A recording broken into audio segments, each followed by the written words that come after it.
Ayan. So, hello agad guys, no, dito sa ating part 3 ng ating tutorial, no.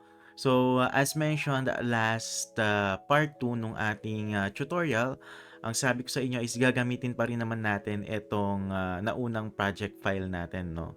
Para hindi na masyadong marami yung files na gagawin natin or i-create natin. So, last time, we're able to use the different sizes ng ating headings, no? And then, nagamit na rin natin yung HR, yung paragraph natin. Okay, nakita na rin natin yung differences ni EM at saka ni strong natin, no? Kapag EM, maglalagay lang tayo ng emphasis doon sa word or phrase ng ating paragraph. So, parang naka-italize lang siya, no? Kapag naman ginamit natin si strong natin na HTML tag, no, doon sa specific text content, no, parang magbo-bold lang siya. So ito yung current output natin last time. Yan, then apart from that pala, nagamit rin natin, no, si BR natin or yung break natin, yung break line. So si break line natin, parang nag-enter lang tayo, no, doon sa paragraph natin para magkaroon ng spaces in between ng mga sentences natin. Okay? So, next po na gagawin natin or ang pinaka laman or content po nitong part 3 natin is yung ating unordered list and ordered list kay HTML. So, to start, lagay po muna tayo ng horizontal rule after nung last paragraph natin. So, lagay lang po tayo ng HR. Okay, save natin. Check muna natin yung output natin if nag-apply naman si HR natin. So, ayan, no, may horizontal line na tayo dito sa bandang ibaba. Okay? And then next, lagay po tayo ng H3, no? Lagyan natin ng title, no, yung ating part 3. Like for example, unordered list and ordered list. Okay, unordered list and the ordered list natin. So check natin ulit yung output natin. So, ayan na. Okay, so we have this heading 3 natin. Okay, so sa baba naman po ng heading 3 natin, wag na nating patagalin pa ito. So, gamitin na po natin yung unordered list po natin agad-agad. Okay, so to use or add muna ako ng comment, no? To use unordered list, okay, we will be using yung ating UL tags. Okay? UL tag stands for unordered list po. Okay? And then, ayan, bago tayo gumawa ng example natin, add pa ko ng isa pang comment, guys, no? When we use UL, okay, kapag gumamit tayo ng UL tags natin or unordered list tags natin, no, it comes with LIs din po. LI natin, ibig sabihin, list. Yung pinakalistahan natin. Okay? And then, saan natin ilalagay yung mga list natin? Doon po sa loob ng unordered list tags natin. So, para hindi po kayo mahirapan, no, doon sa pag-comprehend kung paano siya mag-work, let's have our first example na. Okay? So, again po, kapag unordered list natin or kapag gagamit tayo ng unordered list, UL lang tayo and then tab lang natin siya for the auto-completion. And as you can see, meron din po siyang opening and closing tag. Okay? And then, in between our opening and closing tag, enter po tayo. Enter. Okay? Para bumaba po yung closing tag niya. Kasi nga po, again, kapag meron po tayong UL tags, gagamit din po tayo ng LI tags natin or yung list tags po natin. Ayan na po mismo yung pinaka listahan natin. Kasi guys, no, kung UL lang yan, wala pang effect yan sa output natin. So, isa-save ko lang po, no? Wala pa yung effect sa front end natin. Yan, no? Refresh ko na siya. Okay? Walang nangyayari sa output natin. So, magkakaroon lang tayo ng changes sa output natin kapag ginamit na po natin yung list po natin. So, like for example, li, tab ko lang po yan. Okay? And then like for example, yung first na list natin is all about languages. Okay? Or programming languages. Okay?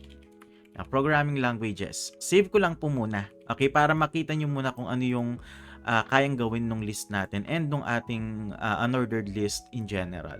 So, refresh po natin yan. refresh, and then ayan po yung output natin. Okay, so eto po yung list natin, yung programming languages, di ba?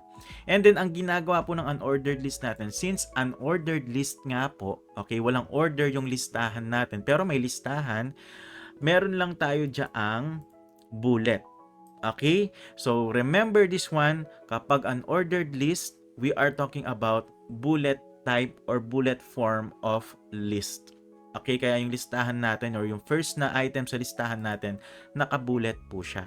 So, sir, pwede po bang dagdagan yung listahan natin? Yes, pwede po. Like for example, copy ko na lang yan, paste natin sa bandang ibaba.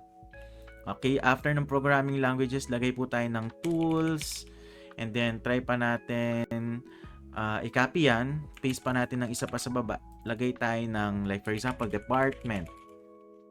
Okay? So, meron na tayong tatlong listahan. Or meron na tayong tatlong list sa loob ng listahan natin. Or items doon sa loob ng listahan natin. So, save natin yan. So, refresh po natin yung browser natin. So, ayan na po siya guys. No? So, we have the programming languages, tools, and department. And lahat ng items natin sa listahan natin ay naka-bullet po. Okay, again, anong ginagawa ni unordered list? Yung bullet po natin. Okay, bullet natin. Ang anong ginagawa ni list natin? Yung mismong item sa loob ng ating listahan. Okay? So, ayusin ko lang pala itong department na naka-uppercase yung E. Ayan. Okay? And apart from that, guys, meron din po tayong tinatawag, okay, na nested. Okay? Nested unordered list. Okay? Add muna ako ng comment dito sa taas. Nested unordered list.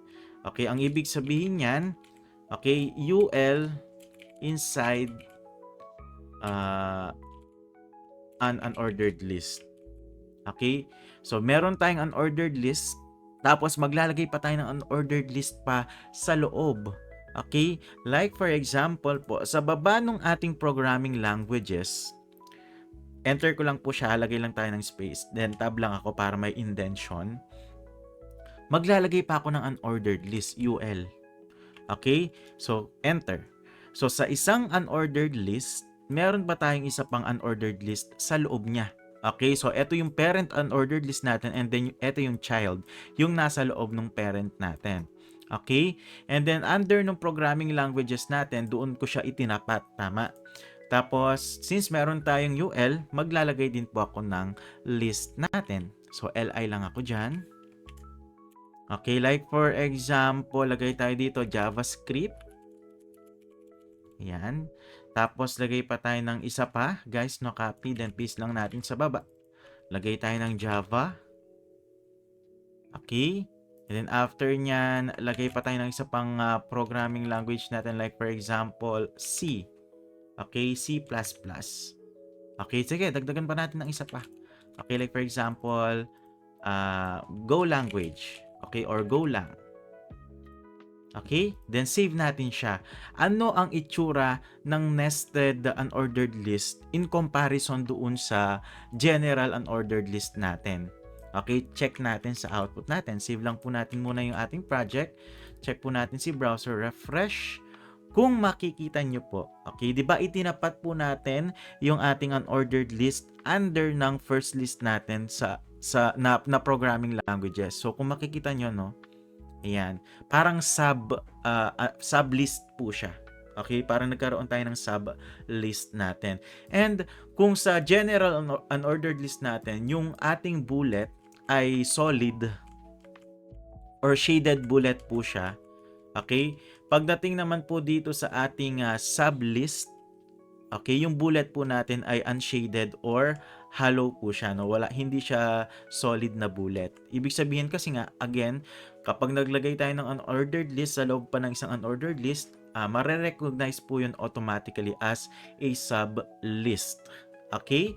So, sir, pwede pa ba kaming magdagdag ng nested unordered list pa? Yes, no? Like for example, dito po sa baba ng department natin, maglagay pa tayo ng unordered list natin. Pwede po yan. Okay, unordered list lang tayo. Like for example, lagay tayo ng first list natin na IT department. Ayan. Okay, and then another one. lagay pa tayo ng isa pang list, HR department, yan. So, another one, no? Last example natin, lagay din tayo ng admin, no? Administrative department. Okay? So, ang mangyayari niyan, magkakaroon ulit tayo ng sublist sa baba ng department list natin. So, save natin yan. Check po natin yung output natin. Refresh. Ayan. Okay, kung makikita nyo, under ng department natin, may sublist po tayo. Pwede po yan. Again, ayan po yung tinatawag nating nested unordered list. Meron pa tayong unordered list sa loob ng isang unordered list po natin. Okay? So, talking about unordered, okay, again, talking about unordered, ibig sabihin po, meron din po tayong ordered list natin. Okay? So, ano naman ang itsura ng ordered list natin? Like, for example, sa baba po nung first example natin na unordered list, lagay muna tayo ng paragraph na lang siguro, no guys? Like, for example, recipe. Okay? Recipe. Okay? So, kung gagamit naman po tayo ng ordered list, okay, ang tag na gagamitin po natin ay OL. So, ganun lang po kasimple, no? Ordered list, OL. Unordered list, UL. Okay? And then, sa loob po ng ordered list natin, meron din po tayong mga list or LIs or LI tags po natin. Okay? So, try natin mag-create ng first example natin. So, OL lang po tayo, ordered list, tab. Then, enter. Same application, same procedure lang po tayo. Okay? So like for example, lagay na tayo ng first LI natin. So if we are talking about recipe, lagay na lang tayo ng mga kunyaring ingredients natin diyan, ano. Like for example, cooking oil. Okay? And then lagay pa tayo ng isa pang LI. Ayan, ano pa ba? Soy sauce. Okay? Then another one, LI. Like for example, vegetable. Okay, vegetables. Okay, then save natin yan. Save. Check po natin yung output natin. Refresh. And then, ayan. So, meron po tayong paragraph na recipe kanina. And eto na po yung ating ordered list. So, ano ang difference, no, between our unordered list and ordered list? Unordered list, since unordered siya, no, wala tayong idea kung paano yung pagkasunod-sunod ng listahan natin kasi nga nakabullet sila. Okay, pero pagdating po doon sa ordered list natin, and dahil from the word na ordered, no, may order, may steps, may procedures, naka-number po yan. So, we have here 1, 2, and 3. Okay? So, sir, kanina nakapag sub or nested unordered list tayo sa isang unordered list. Pwede rin po ba yon sa ating ordered list? Syempre, pwede rin po yan. So like for example, lagay tayo ng sublist under ng vegetable natin, guys. So OL tayo dyan. Okay, then lagay tayo ng list natin. Like for example, carrots. Okay, then another one. LI pa tayo. Potato. Okay, save natin. Check natin, guys, no? Kung pwede ba ang nested ordered list sa isa pang ordered list. So, refresh natin yung browser natin and then, ayan, no? Pwede po. Okay? Ngayon, baka meron pa sa inyo gusto magtanong, Sir, pwede po bang sa loob ng ordered list, ang magiging sublist po namin ay unordered list? Yes, pwede rin po yon. Okay, so try natin dito sa soy sauce natin. Okay? Gawa tayo ng sublist but this time hindi siya ordered list. Unordered list po siya. Okay, then lagay po tayo ng LI natin. So like for example, datu puti. Okay, and then another one, LI pa tayo. Okay, lagay natin silver swan. Okay, silver swan na soy sauce natin. Okay, save lang natin yan. Refresh natin yung browser natin. So, ayan, pwede po. Okay?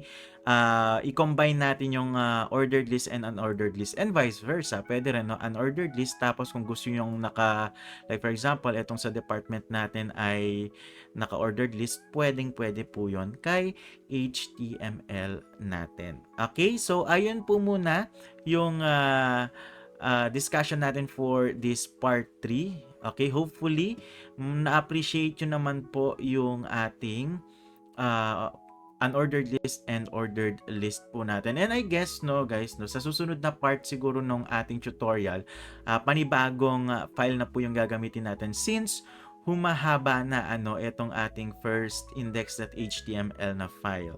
So, ayun lang po muna guys, but before ko i-end itong ating video, let me congratulate you muna, no, since ayun na, no, for sure nakakapag-develop na kayo ng simple HTML or simple web design ninyo, no, using HTML natin. So, what can you do more in the next few sessions pa natin?